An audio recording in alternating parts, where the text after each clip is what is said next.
শুধু ডলি না, শ্বেতার সাথেও এনারা অন্যায় করেছেন। এরকম কাজ যাতে ওরা ভবিষ্যতে করতে না পারে সেই ব্যবস্থা আমি নিজে করব। আমি পুলিশের হাতে তুলে দেবো এনাদের। হ্যাঁ ঝিনুক,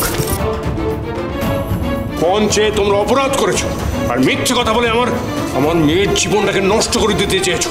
কি ভেবেছিলে কি? হ্যাঁ, তোমরা যা করেছো তার জন্য তোমাদেরকে এমন শাস্তি পাওয়ানোর ব্যবস্থা করব যাতে এর পরের বার থেকে কোনো মেয়ের ক্ষতি করার কথা ভাবা তো দূরের কথা, মেয়েটার দিকে চোখ তুলে পর্যন্ত তাকাতে পারবে না। সুধা দিদি, আমি এখানে আসার আগে ইন্সপেক্টর আশুতোষকে খবর দিয়ে এসেছি। উনি এদের হেফাজতে নেওয়ার জন্য লোক পাঠিয়েছেন। দাঁড়া, আসুন। ঠিক হয়েছে, ওদের পুলিশে দেওয়াই উচিত।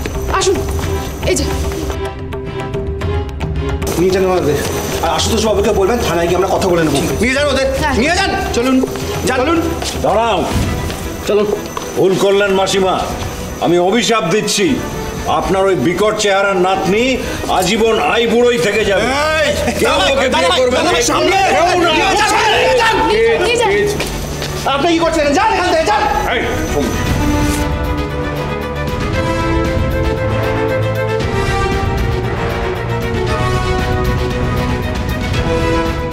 ঠাম্মি আমাকে ক্ষমা করে দেবেন। আমি এইভাবে বিয়েটা ভাঙতে চাইনি, কিন্তু আমার কাছে সত্যি কোনো উপায় ছিল না ঠাম্মি। ওই শয়তান মানুষগুলোর আসল চেহারা সবার সামনে আনার এই একটাই উপায় ছিল, আর তাই জন্যে আমাকে এই মিথ্যেটা বলতে হয়েছে। কোন মিথ্যে?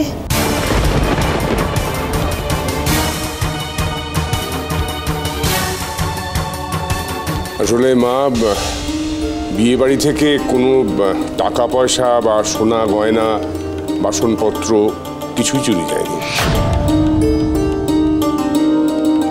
সব এই বাড়িতেই আছে।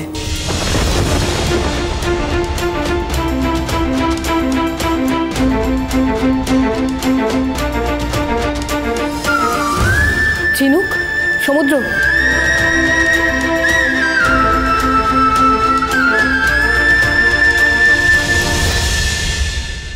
হ্যাঁ, এই যে সব এনেছো। আচ্ছা ঠাম্মি, এই যে বাসনপত্র, সোনা দানা সব আছে। আর এই হলো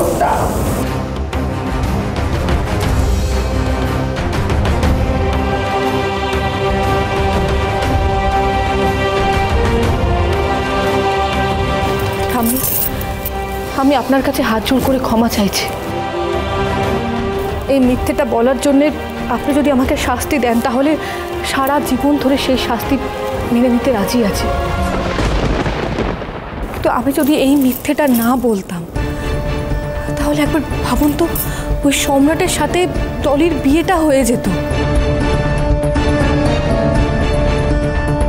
ঠাম্মি, ওরা লোভী। ওদের তুমি যতই টাকা দাও, যতই গয়না দাও, ওদের মন ভরবে না। ইনফ্যাক্ট আমি নিশ্চিত বিয়ের পরে অনেক কিছু আদায় করার জন্য ওরা কিন্তু ডলিকে চাপ দিত, হয়তো গায়ে হাতও তুলতো, যেভাবে সার্থক সুধার গায়ে হাত।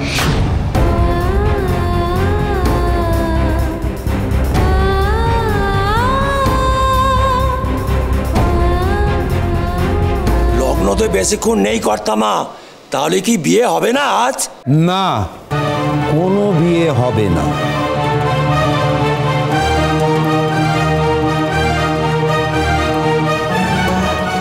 আমি চেষ্টা করেছিলাম, আমি প্রাণপণ চেষ্টা করেছিলাম যাতে আমার নাতনি লগ্নভ্রষ্টা না হয়, কিন্তু আমি শেষ রক্ষা করতে পারলাম না। এই এখন এত টাকা পয়সা, সোনা দানা গয়নাগাটি নিয়ে আমি কি করব বলুন? যদি আমার দলি দিদিভাইয়ের জীবনটা শেষ হয়ে যায়, আমি তো হেরে গেলাম, আমি তো একেবারে হেরে গেলাম।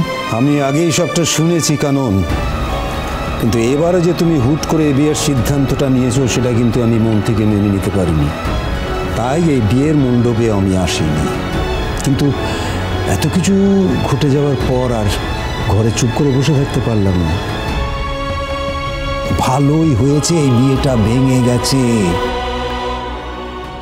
আমি জানি এখন আপনি আমার সিদ্ধান্তের উপরেই প্রশ্ন তুলবেন, তো আমি স্বীকার করছি ভুল আমার, কিন্তু সম্রাটদের এত নাম ডাক, এত উচ্চ বংশ, এত বড় ঘরের ছেলে, সমাজে এত সম্মান আছে, তাই জন্যই তো আমি রাজি হয়েছিলাম। তারা যে এত লোভী হবে সেটা আমি কি করে বুঝবো বলুন তো? ঠাম্মি, বংশ টাকা পয়সা দিয়ে মানুষ বিচার করা যায় না। মানুষ বিচার করা হয় স্বভাব, চরিত্র, নম্রতা, ভদ্রতা, দায়িত্বশীলতা দিয়ে। তাহলে তুমি একটা কিছু ব্যবস্থা করো আমার নাতনির এবার। তুমি যেমন বলছো নম্র, ভদ্র, ভালো একটা পাত্র বেছে এনে দাও। আমি তোমাকে বলছি, ওকে এই মণ্ডপে তুমি লগ্নভ্রষ্টা হতে দিও না। কাননবালা দেবীর কোনো মান সম্মান থাকবে না যদি তার নাতনি এই বিয়ের মণ্ডপে লগ্নভ্রষ্টা হয়। হে আমি সহ্য করতে পারবো না। হে আমি কিছুতেই।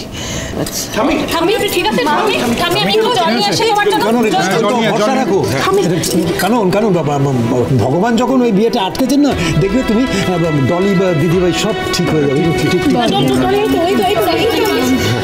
প্লিজ তুমি আমাকে নিয়ে চিন্তা করো না, সব ঠিক হয়ে যাবে। একটা ডাক্তারকে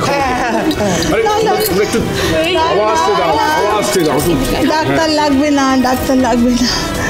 আমার ডলি দিদিভাইয়ের বিয়েটা হয়ে গেলে ব্যাস, আমার আর কিছু চাই না। সুধা, মা না ঠিকই বলেছে। দেখো, সমাজ যতটাই এগিয়ে যাক না কেন, এখনো যদি কোনো মেয়ের বিয়ে ভাঙে না, সবাই কিন্তু মেয়েটাকেই দোষ দেয়। মা তুমি কিছু একটা করো মা, আমার ডলির জীবনটা বাঁচিয়ে নাও। বেশ হয়েছে, একটা ছোট মিস্টেকের জন্য আমাকে বাড়ি থেকে তাড়িয়ে দাও তো। এবার গেল তো নাতনির বিয়েটা ব্রেক হয়ে। সিট আমি, এটাই কি আমাদের স্বপ্ন পূরণ হওয়ার সুযোগ? মা তুমি একদম আমার মনের কথাটা পড়ে নিয়েছো। বৌমা, যেদিন থেকে ও বাড়ির নেমন্তন্ন আমাদের কাছে এসছে, সেদিন থেকে শুধু আমার মাথায় একটা কথাই ঘুরছে, ওই মেয়েটা যদি আমাদের বাড়ির বউ হতো তাহলে ওই শাড়ি গয়না সব কিছু আমার হতো, সব কিছু আমার হতো ওই গয়নাগুলো। সেটা এখনো হতে পারে মা, সেটা এখনো হতে পারে। আর আমাদের মুখ ফুটে কিছু চাইতেও হবে না। এই মেয়ে হচ্ছে সোনার ডিম পাড়া হাঁস।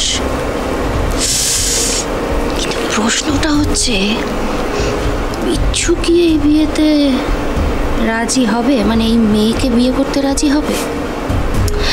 আরে কালকেই বিচ্ছু বলছিল ওর নাকি মডেলের মতো মেয়ে চাই।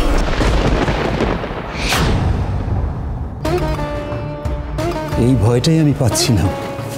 আমি জানতাম এই বিয়েটা ভেঙে যাওয়াটা না কারণ মন থেকে মেনে নিতে পারবে না। ওর শরীর আবার খারাপ হবে।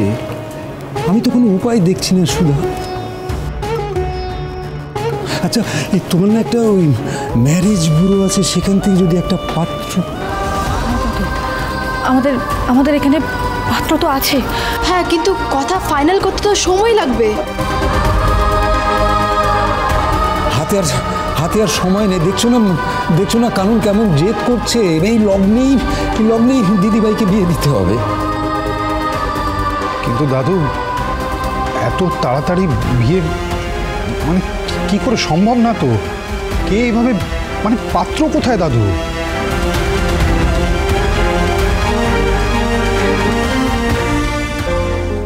বিচ্ছুর মনে কি আমার প্রতি একটুও ভালো লাগা নেই?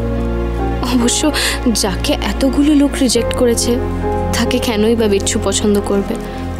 আমারই আশা করাটা ভুল হয়েছে।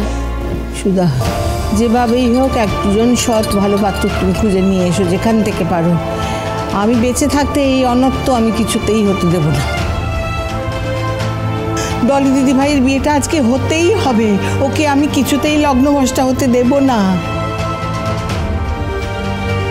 সুধা, এমন পাত্র খুঁজে বার করতে হবে যে নাকি ভালোবাসা দিয়ে ওর দিদিভাইকে সারাটা জীবন আগলে রাখে, ওর পাশে থাকে, ঠিক যেমন আমার ওই তেজ দাদু ভাইয়ের মতন।